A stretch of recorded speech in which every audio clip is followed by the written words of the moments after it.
Let's do something the internet refuses to do. Talk honestly about Jalen Brunson in these finals. Not the hot take that he's a fraud, not the fanboy take that he's flawless. The actual truth, which is messier and more interesting than either. Because through 2 games, Brunson has been both the reason New York is winning and the biggest crack in their armor. Both at the same time. Here's the backdrop. New York leads 2-0, both wins on the road in San Antonio. Brunson is their lead guard, their closer, the engine the whole offense runs through. So when we grade him, we're grading the most important player on the team that's winning the finals. That deserves nuance, not a verdict in all caps. This is Game is Culture. Real quick before we dig in, if you like breakdowns that actually show the math instead of just yelling takes at you, go hit subscribe. It's free and it genuinely helps, so click it. Start with the good, and it is genuinely good. Brunson is averaging 25 points a game in the NBA Finals. He dropped 30 in Game 1 to set the tone, and he is the gravity that bends San Antonio's defense. The man they trap, the man they fear in the fourth. When New York needs a bucket, the ball is in his hands. That role has real value, and he's filling it. And the closing was elite. In Game 2, with the season tilting, he hit the 13-foot fadeaway to tie it at 104. Then, with 9 seconds left, he ripped the ball away from Wembanyama for the steal that won the game. Then, he calmly made the free throw for the lead. 3 straight pressure plays, all delivered. That is the gene you cannot teach. And give the playmaking its due, because it grew inside the series. After a quiet 2 assists in Game 1, he dished 6 in Game 2, repeatedly drawing 2 defenders and kicking to the open man. When his own shot abandoned him, he didn't just keep firing, he started conducting. That kind of mid-series adjustment is the sign of a guard who reads the game instead of only hunting it. Watch what his defense did to the win probability. Tied game, the model near a coin flip. Then his steal flips it hard toward New York, and his free throw pushes it to 100%. Drag it, and you can see one player's hands swing an entire finals game in 9 seconds. And don't skip the defense, because it's the quietest part of his good. 5 steals in Game 2. 5. For a guard who gets hunted on that end, that's a genuinely disruptive night, and it's where he saved his very best play for the very last possession. He also doesn't shrink from contact. He's gotten to the line and made 8 of his 9 free throws for the series, almost 90%. And he keeps attacking even when the jumper isn't there. Toughness, composure, and a refusal to hide. That's the entire case for the good. It's real, and it's a big reason New York is up 2-0. Quick interruption, because the next half is where it gets uncomfortable. Hit subscribe if you're enjoying this. I'm not gonna beg, but I am gonna ask, so hit it, and I'll wait. Now the bad, and we have to actually look at it. This is every shot Brunson took in Game 2. Watch the floor fill up, and watch how few of them glow. 7 makes, 25 attempts. The misses pile up across the mid-range and behind the arc, until the chart is mostly dim. 28% from the field, in a finals game, from your number 1 option. That is not a cold stretch. That's a cold night, start to finish.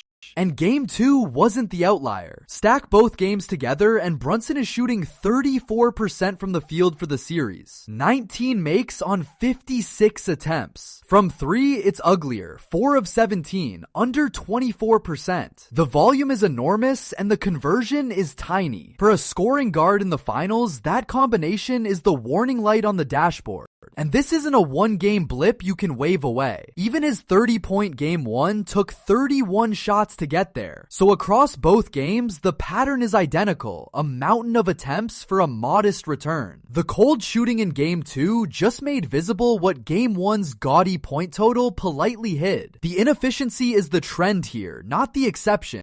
Put his 2 games next to each other, and the trend is the wrong direction. 30 points in Game 1, but on 31 shots. 20 in Game 2 on 25. Same heavy usage, worse and worse efficiency, with 4 turnovers each night. He is getting his points by simply taking more shots than anyone else, not by taking better ones. And the scoreboard noticed. In Game 2, his plus-minus was -10, meaning New York was actually outscored in his minutes on a night they won. Add 4 turnovers a game on top of the misses, and you get the uncomfortable truth. For long stretches of this series, the Knicks have been treading water while their star has the ball, and surging when other people touch it. Look at the scoring shape across the two games. 30, then 20. The points are real, and they matter. But pair this with the shot chart you just saw, and you understand the cost of those points. This is volume scoring, and volume scoring in the finals lives and dies on whether the shots eventually fall. So how do we hold both of these truths honestly? Here's the part that makes Brunson fascinating. A primary scorer shooting 34% almost always means a loss. The team usually drowns with him, and yet New York is 2-0. So either Brunson is being carried, or he's winning in ways the shooting chart can't measure. The honest answer is a little of both. Sit with the paradox. 25 points a game on 34% shooting. Almost nobody scores that much that inefficiently and still leads a finals team to a 2-0 lead. It's a contradiction, and contradictions are exactly what honest analysis is supposed to sit inside instead of resolving with a hot take. Why does it work? Because the supporting cast has been efficient enough to cover him. Karl Anthony Towns at 56%, role players hitting open threes, a defense forcing turnovers. Brunson's volume keeps the defense honest and occupied, and when it matters most, his hands and his nerves show up. He's the loud, flawed straw that stirs a drink other people are quietly sweetening.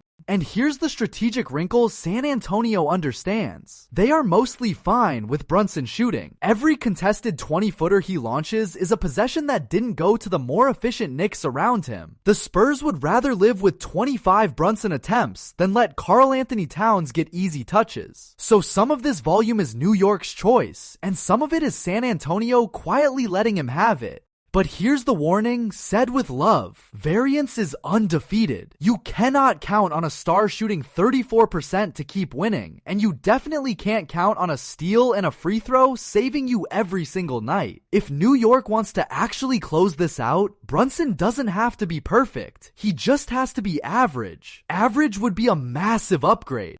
So that's the honest scouting report. The good is the gravity, the toughness, the closing, the 5 steal nights. The bad is 34%, the turnovers, the -10 in a win. Both are completely real. Brunson is neither the hero the highlights sell, nor the bum the box score implies. He's a flawed engine that keeps sputtering and keeps crossing the finish line first. So I'll leave it with you, honestly. Is Brunson a problem New York is winning in spite of, or a closer they're winning because of? I think the truth is both, and that's allowed. Tell me where you land down in the comments. And if you enjoyed this video, please be sure to subscribe. We're in a race to 1,000 subscribers, so please, join the family.